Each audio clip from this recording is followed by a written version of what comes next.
Welcome to 99bitcoins.com. I'm Nate Martin, and I'll be your guide through this video series, Bitcoin Whiteboard Tuesday.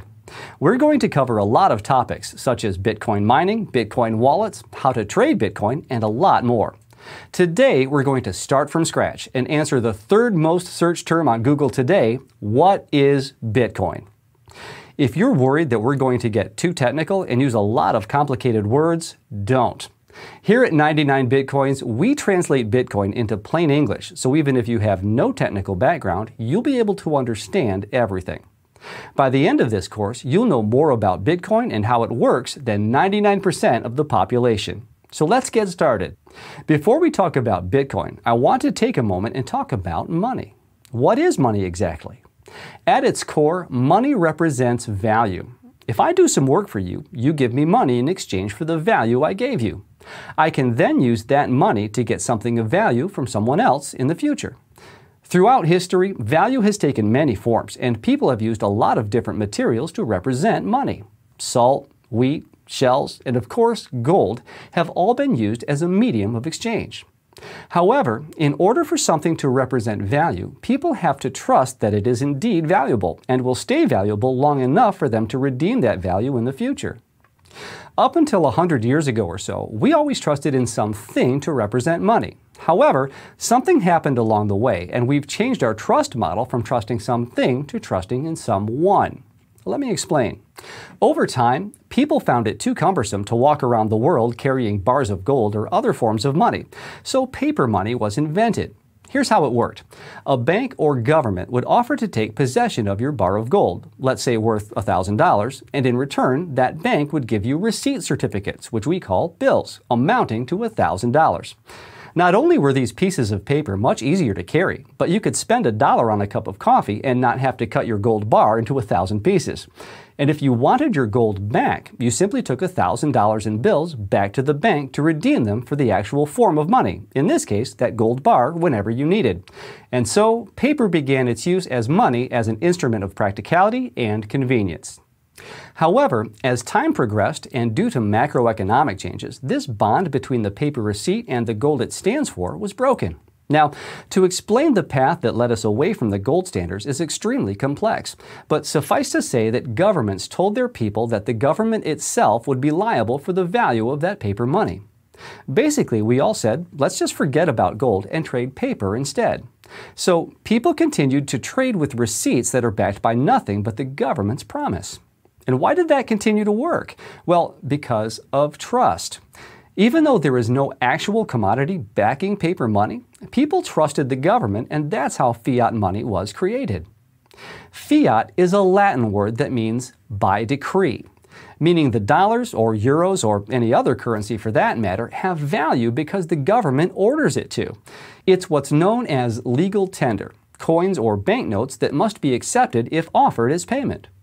So the value of today's money actually comes from a legal status given to it by a central authority, in this case, the government. And so the trust model has changed from trusting something to trusting someone, in this case, the government. Fiat money has two main drawbacks. One, it is centralized. You have a central authority that controls and issues it, in this case, the government or central bank. And two, it is not limited by quantity. The government or central bank can print as much as they want whenever needed and inflate the money supply on the market. The problem with printing money is that because you're flooding the market with more money, the value of each dollar drops, so your own money is worth less.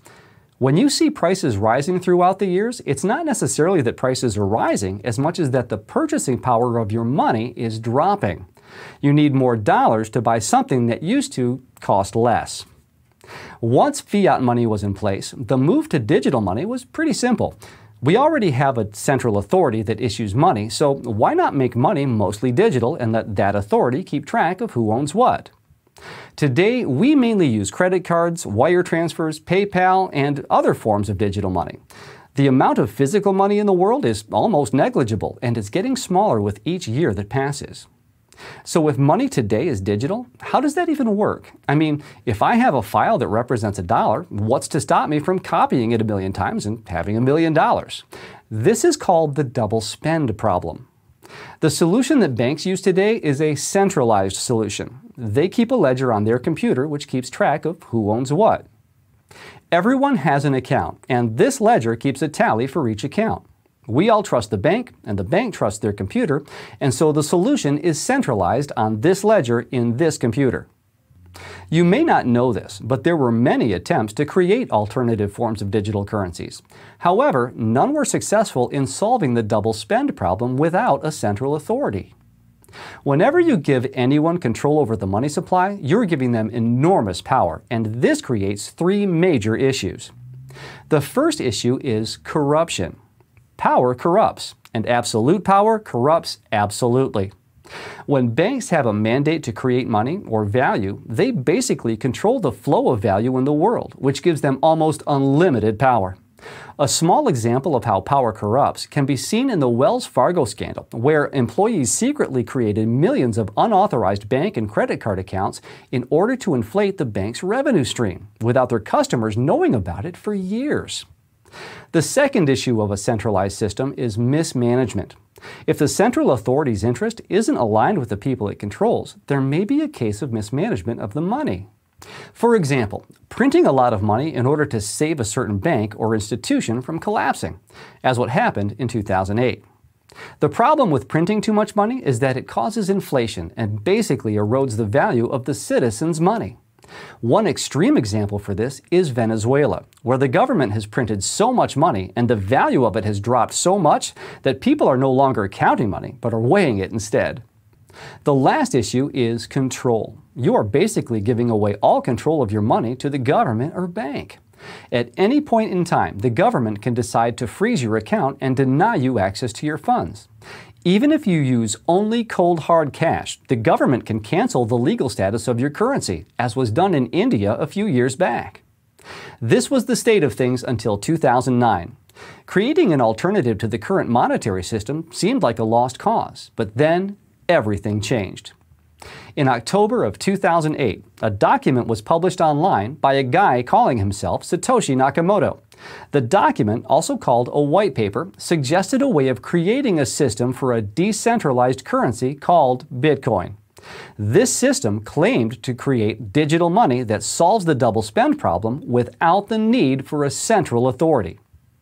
At its core, Bitcoin is a transparent ledger without a central authority.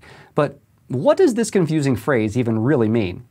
Well, let's compare Bitcoin to the bank. Since most money today is already digital, the bank basically manages its own ledger of balances and transactions. However, the bank's ledger is not transparent, and it's stored on the bank's main computer. You can't sneak a peek into the bank's ledger, and only the bank has complete control over it. Bitcoin, on the other hand, is a transparent ledger. At any point in time, I can sneak a peek into the ledger and see all of the transactions and balances that are taking place. The only thing you can't figure out is who owns these balances and who is behind each transaction. This means Bitcoin is pseudo-anonymous. Everything is open, transparent, and trackable, but you still can't tell who's sending what to whom. Let's explain this with an example. You can see on your screen certain rows from Bitcoin's ledger. We can see that a certain Bitcoin address sent 10,000 Bitcoins to another Bitcoin address in May of 2010. This specific transaction is the first purchase that was ever made with Bitcoin, and it was used to buy 2 pizzas by a guy named Laszlo.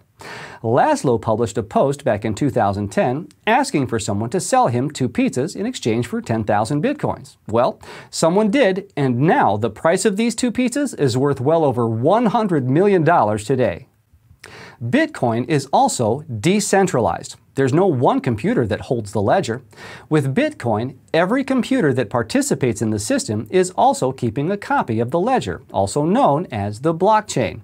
So if you want to take down the system or hack the ledger, you'll have to take down thousands of computers which are keeping a copy and constantly updating it. Like most money today, Bitcoin is also digital. This means there's nothing physical that you can touch in Bitcoin. There are no actual coins. There are only rows of transactions and balances. When you own Bitcoin, it means that you own the right to access a specific Bitcoin address record in the ledger and send funds from it to a different address. So, what does all of this mean? Why is Bitcoin such big news? Well, for the first time since digital money came into existence, we now have an alternative to the current system. Bitcoin is a form of money that no government or bank can control. Think about the time before the internet, how centralized the flow of information was. Basically, if you wanted information, you could get it from a few major players like the New York Times, the Washington Post, and others like them. Today, thanks to the internet, information is decentralized and you can communicate and consume knowledge from around the world with the click of a button. Bitcoin is the internet of money, and it's offering a decentralized solution to money. Bitcoin has several advantages over the current system. First, it gives you complete control over your money. With Bitcoin, you and you alone can access your funds. How you actually do this will be explained in a later video. No government or bank can decide to freeze your account or confiscate your holdings. Bitcoin also cuts a lot of the middlemen from the process of transferring money. This means that in many cases, Bitcoin is cheaper to use than traditional wire transfers or money orders. Also, unlike fiat currencies, Bitcoin was designed to be digital by nature. This means you can add additional layers of programming on top of it and turn it into smart money, but more on that in later videos. Finally, Bitcoin opens up digital commerce to 2.5 billion people around the world who don't have access to the current banking system. These people are unbanked or underbanked because of where they live and the reality that they've been born into. However, today, with a mobile phone and a click of a button, they can start trading using Bitcoin. No permission needed. Today, there are several merchants online and offline that accept Bitcoin.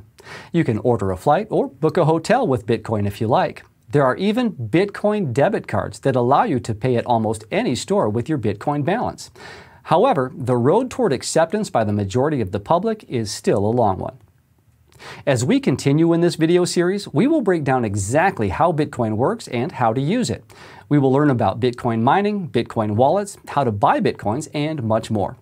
The revolution of money began in 2009, and these days we are seeing it change money as we know it. You may still have some questions. If so, just leave them in the comments section below. 99bitcoins.com, I'm Nate Martin, and I'll see you